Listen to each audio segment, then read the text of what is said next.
C shape, E chord, pentatonic, and major scale position 4, or C shape, E chord. Get ready, because it's time to rock and or roll.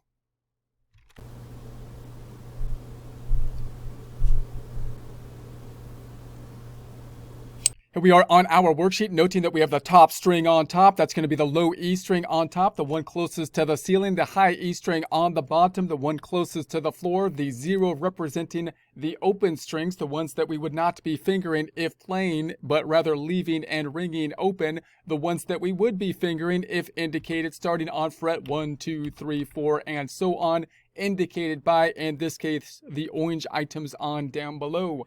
Now we're looking at that same C shape, but now we're moving it up, so it will be positioning an E chord. In prior presentations, we started with a C shape in the familiar open C position, where we would be fingering these 3 notes, these 2 open. This can be thought of as the root. We then moved it up to a D, and then we analyzed the notes that were in the D position. Now we're going to move that up, and you can move it up to the sharps and flats here, a D sharp, E flat, but we're going to keep it moving on up all the way to the E. So now it moves up to the E, and once again, you can use this shape, which you're going to call a C shape, and what you don't typically say, but you want to keep in your mind, is it's a C shape in the open position. C shape in the open position, moved up here. Now my root finger is now on an E, which I know because I'm going to try to memorize these top 2 strings, the ones closest to the ceiling, and then I can anchor that and say, well, that's an E, so now this whole shape, which is a C shape, is now an E chord. All the relative notes should be that to structure basically an E. Now again, you could adjust your fingering so that you could still finger these items here, reach up here with your pinky, look up how to do that. Great technique, great ability to be able to do that, but you don't need to, because even if you're still fingering this with the same fingering, you could, for example, mute this string still, and mute this string and still be playing this, this, and this, and ring out those strings and give yourself a nice something that you could strum with.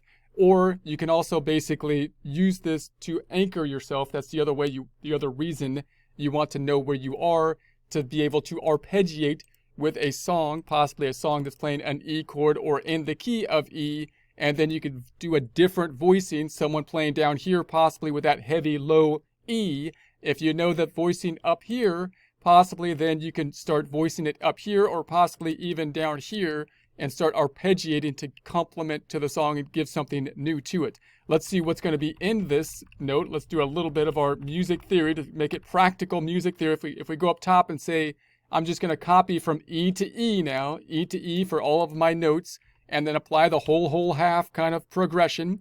Here's going to be then E to E. Here's all the notes, and then I'm going to say, now I'm going to apply the whole half thing, which is going to be E, whole step to F sharp, whole step to G sharp, half step to A, whole step to B, whole step to C, whole step to C sharp, whole step to D sharp, and then half step to E. I hope I said that all correctly, but mapped out like that. And then we've got all those notes are going to be here representing the black notes up top. You can see the formulas if you have this worksheet where they're coming from too. And so those are going to be the notes. And then to make the chord, we're going to take the first, skip every one, and the first 3 skipping every note. So it's going to be E, skip a note to G sharp, skip a note to B.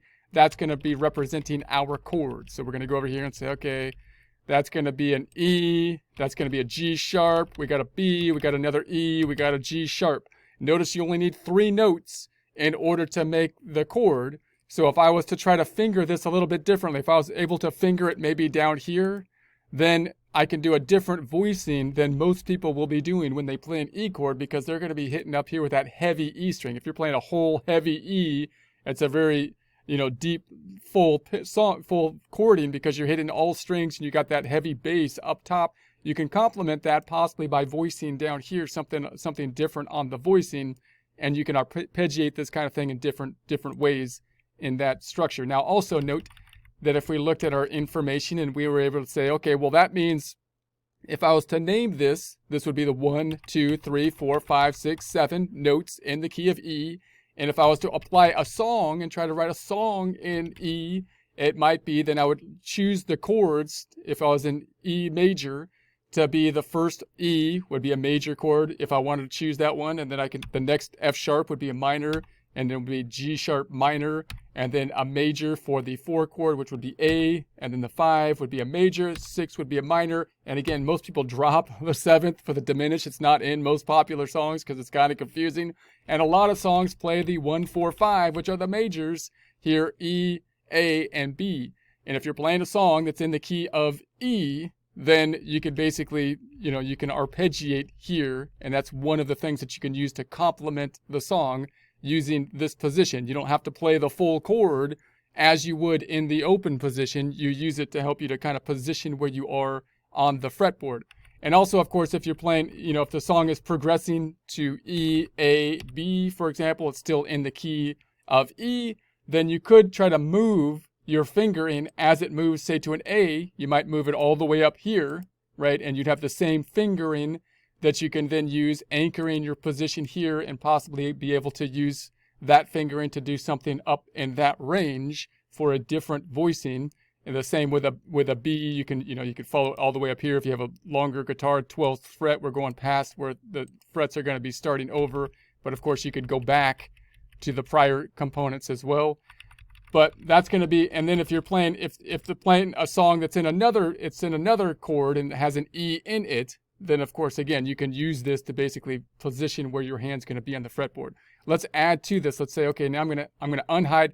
Notice it. I'm going to start to show you this worksheet. If you don't know Excel or anything like that, I'm just hiding columns up top. So I'm going to put my cursor on this AI and drag over to CM, right click the selected area and unhide. So if you have this worksheet, you can kind of get things side by side to each other. So this then position can then be put into the shape of the pentatonic shape. And where was I? I was on this position, the E. Put into the pentatonic shape. It's still position 4. I still see this shape as the same shape, position 4, but we started out looking at position 4 in the key of C or A minor, which was over here. And so now we're moving it up. So now we've got the same shape that's going to be up here. You might label it. You might try to decide to call it, instead of position 4, like I might label it. You might say, I'm going to call this a C position, even though it's a pentatonic position. And now I've moved it to the key of an E major. And I know that because if I put my C shape within this position here, this is my anchoring position on the A string, and I know that's an E note, which is going to tell me that this entire pentatonic scale that I am now in is in the key of E. So we got 5 notes in the key of E. If someone's playing a song with this heavy E chord here, and you're trying to play along with it, maybe you voice up top here and you arpeggiate in the orange areas, and then maybe you expand and say, well, now I know that I'm in this position, this familiar position. It gets more familiar, and so I can add the other 2 notes in the pentatonic scale, which is the second safest thing to do. If we go back to the theory all the way over here, then what we've done is similar to what we saw up top here. We got the 3, and then the 2 are the pentatonics. So we'd have the 3 here, and then the 2 here, and we removed these 2 from the major. And why? Because it's generally like a safer thing to do. So if they're playing a song in the key of E, and you're kind of picking along with it, but you don't want to follow the progression to the A and the B. If it's a 1, 4, 5, then you're more likely to be safe if you arpeggiate the E, and then you expand to the pentatonic, and then you expand to the other 2 the other 2 notes in the major chord, and then you can also think about pulling notes from A or B, which would be the next safest thing to do, or trying to chase the song, so that you are now, switching your fingering to follow along with the progressions and changes in the song. So that's going to be that one. Then, of course, we can add the full major. So now I can look at this same position, and now I'm in these, my fingers are within 4 frets, and within this 4 frets, I have everything I need to play the major scale, right? Everything is there in that voicing. And that's the niceness of the guitar. You can, if you know the whole fretboard, you can play everything within 4 frets. You move around in order to get different voicings, but you can play everything right there. So now I might call this still a C shape, which I would say C shape if I was in the open position for an E chord, because my root finger is landing there on the E on the 5th string on the A string, which makes me know it's an E chord. And I can then say that that's my major shape. So it's my major scale shape there, which I see as basically a C shape. I can name it as a C shape major scale position, even though this the C chord within it is only 3 notes, and the major scale is going to be 7 notes. But you can see how this can anchor you to say my finger is in the position for the major scale position of the E major, because I know this is a C shape that is in the E position. So, and I know that's kind of convoluted, that whole thought process, but they're all conventions that you gotta work with, because the fretboard, the way the fretboard's set up, it's great that it has these patterns to it, but it's also not symmetrical. I mean, it's also not, you have different ways that you can play the same bunch of notes. So so there's only conventions in terms of how you're going to think in your own mind, how you're going to position your different positions. So that would be that. And of course, on the music theory, we would be adding, now you're looking at all the notes, and you can play all the notes, and your goal is to be basically playing around usually the root. So if the root of the song is E, and then you're going to be playing around the root. Now notice before I talked about the fact that these positions have a major and the relative minor. So that the easiest way to think about the relative minor is really to kind of usually think about the major position and then think about the relative minor as related to that major position. And the ones you want to know for sure up front is the C and the relative minor of A minor, because that position is on a guitar is quite common. But you can do the same thing with all these positions as well. We might talk more about the minor, positions later, or look at these same kind of things in terms of the perspective of the minor later. But right now we're focusing in on the major.